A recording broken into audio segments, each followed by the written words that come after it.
Welcome, everyone. How's it going? Good? Sweet. Well, we're from Dominican Republic. My name is Sly de Moya. I'm an alumni from 2001. My friends are extremely well-known musicians from my country, and I'm extremely happy to have them with me here on stage. On piano, we have Jeremiah Perez. Please, a round of applause. He's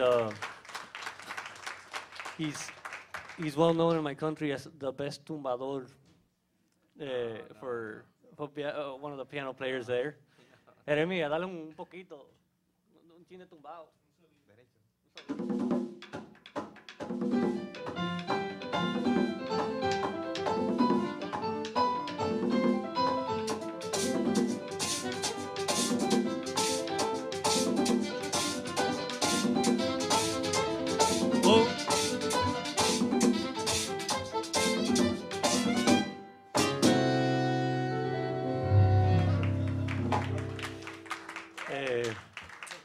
I'm very happy to say that I'm also have on stage with me one of the members of Simulated of the National Police here in my country, but truly one of the legend saxophone players.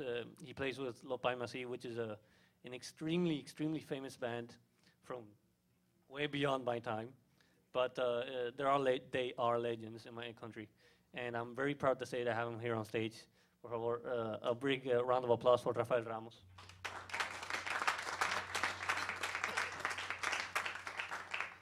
On bass, I have a friend of mine from school that recently started playing bass, but a while back. But the thing is that he started getting known in the ambience. But I'm happy to say that he's here with me, and thank you for the help, Jaime Soto. Another Berklee alumni from 2004, right? Okay. Javier Vargas on guitar. He's a great teacher from school.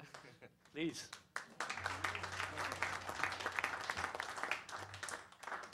And I give you right now what I consider to be one of the most humble and extremely, I'd say, perfect human beings that I've known throughout my lifetime.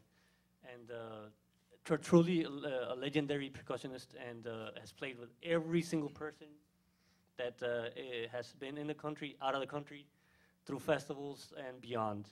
And he's represented our country worldwide in many concerts. Please, a huge round of applause for Ramon Papatin on percussion.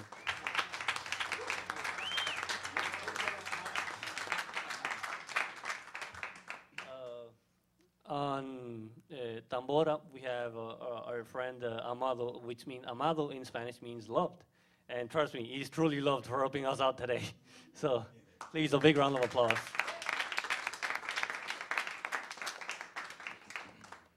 We're here representing Dominican Republic, which is world known for merengue, as you all know.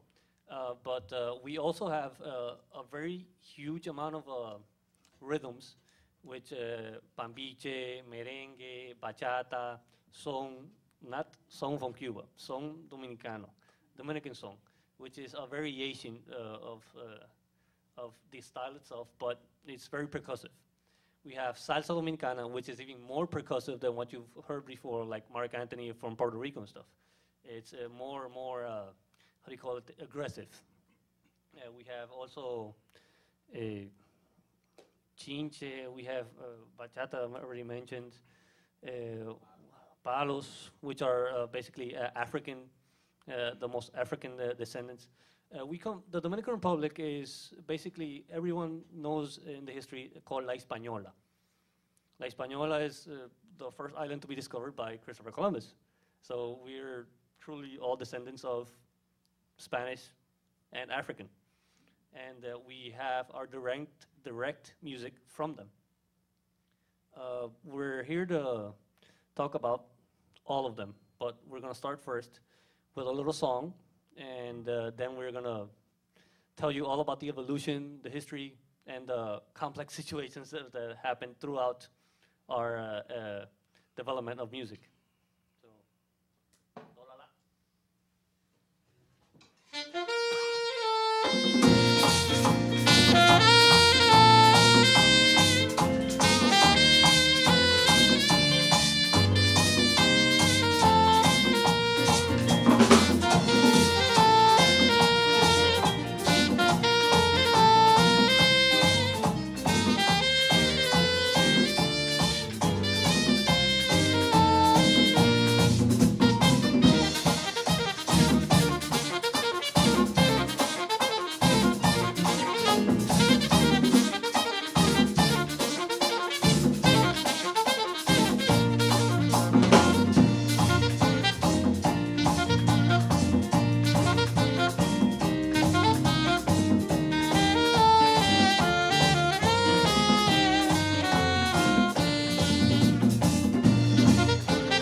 like it? Yeah, sweet. Cool. That's the way to go. Well, basically, the rhythm of merengue is the traditional Dominican rhythm. Everybody knows that because of Juan Luis Guerra, and of course, other bands like Hermano Rosario, Johnny Ventura, and so on and so forth. The merengue itself started in the 1800s, or the 18th century, sorry. And it started basically with guira, tambora, and accordion. But the thing is, the accordion got to us via the Europeans, mainly Germany, of course, which had entered our country through the northeastern part of our country. We had a lot of intercommunications and economic relations with Europe at that time. As we all know, there's a lot of doubts of where at one time the merengue exactly started.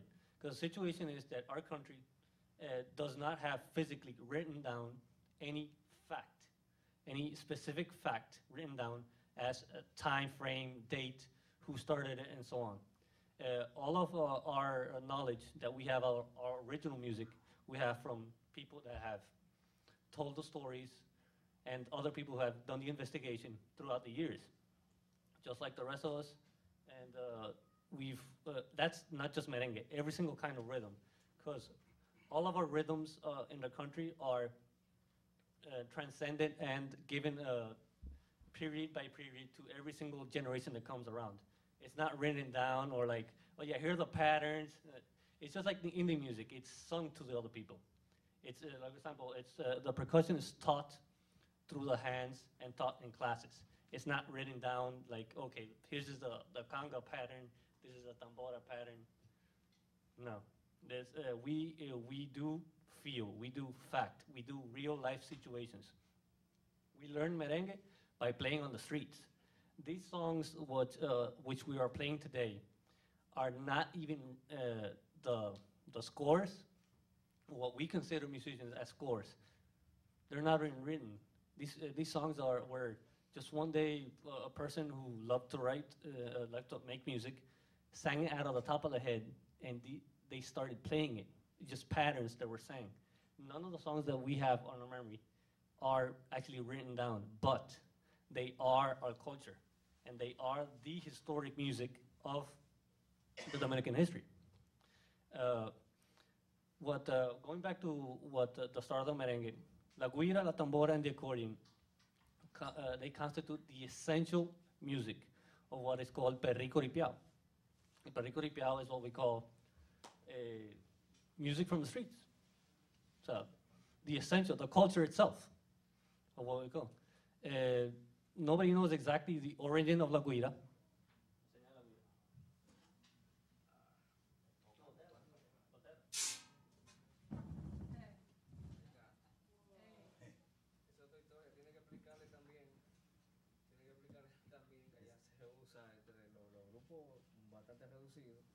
Entonces tú tienes que rendir, hacer varias cosas al mismo tiempo. De ahí sale eso. What he was saying is that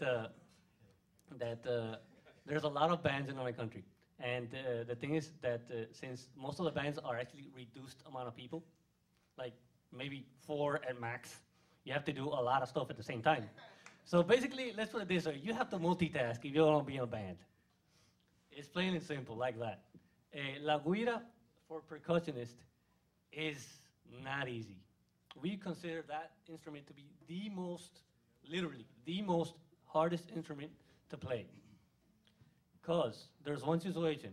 You can't be a percussionist and go like, oh yeah, that looks simple, and start playing. Trust me, it's not going to be the same. I'm a drummer. I can play percussion. I can play Latin percussion. I can play Brazilian percussion. But I can play guira to save my life.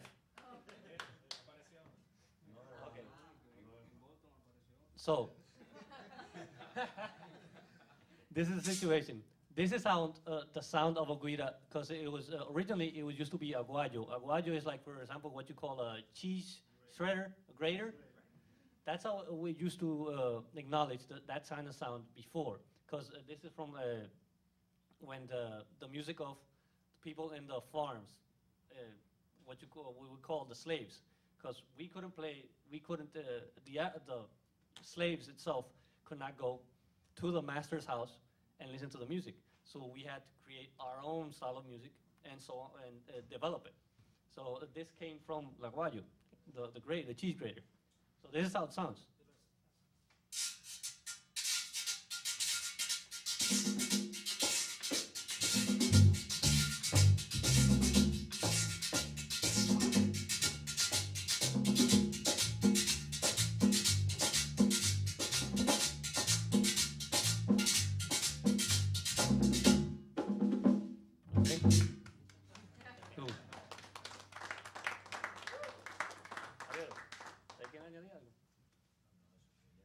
Okay. That instrument, as you can plainly see, it might sound easy, it might look easy to play. It ain't easy to play, and it's not easy to get the sound out of it. I'm talking about the real pure guida sound. This is not like a guido. This is not a how do you call it? A Latin version of a pumpkin. Into it, you can crack. No, it's not gonna sound. It's not gonna be the same.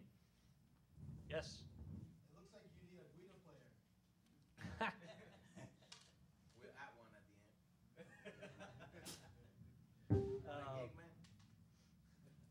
Okay. Entonces, la tambora. Now we get to la tambora. La tambora is, as you can plainly see, basically simple instrument, right? It's made out of wood, and it has, but it's stretched out with two skins. One from a male goat and one from a female goat. The female goat is the side where you hit with the stick. The female goat skin is thicker, so that's why it sounds like that. On the other side,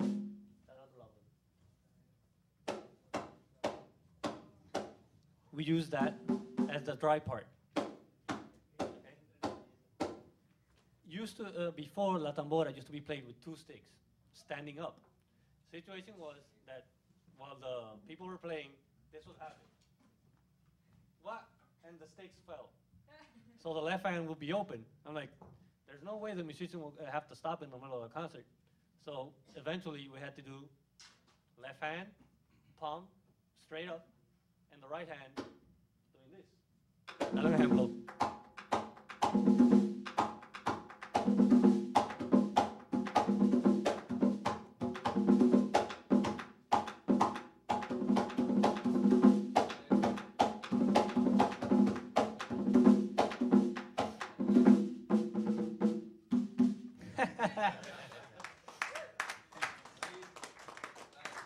Okay. Tiene que explicarle también que la diferencia, realmente esta es una tambora, igual que esa, lo único que esa tambora ha picado mucho. Okay, what he's saying is that both tamboras are exactly the same. There's only one difference. That one has played a lot more concerts than the other one.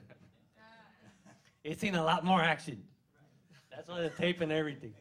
So, as you can plainly see, the tambora is grabbed and, how do you call it, tuned by the ropes. Depending on the stretch, how tense, just like the guitar.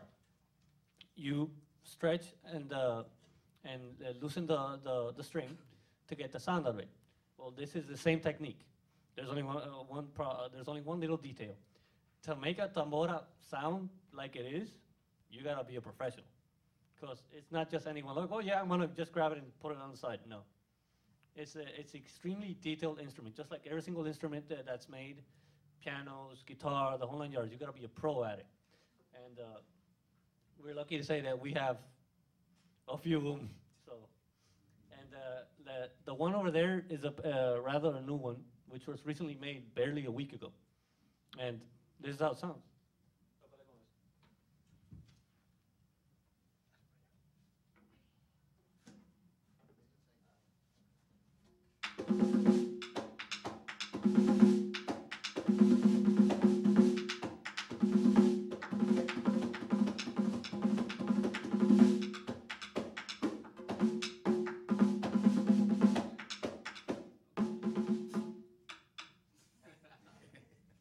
you see the difference? There wasn't any difference specifically in the sound between both tamboras. They both sound almost exactly the same. That's the whole idea. The tambora must have a specific sound, and it takes literally hours and hours and hours to get that kind of sound. Stretching, pulling, everything. That was it. Let's see. Okay. It came out again. It came from Africa. The tambora came through Africa, and it's a very African rhythm instrument. And it used to be before only one-sided, which was covered, like for example la conga. But eventually, we covered both sides, and we got that sound. ¿Quiere agregar un poco más?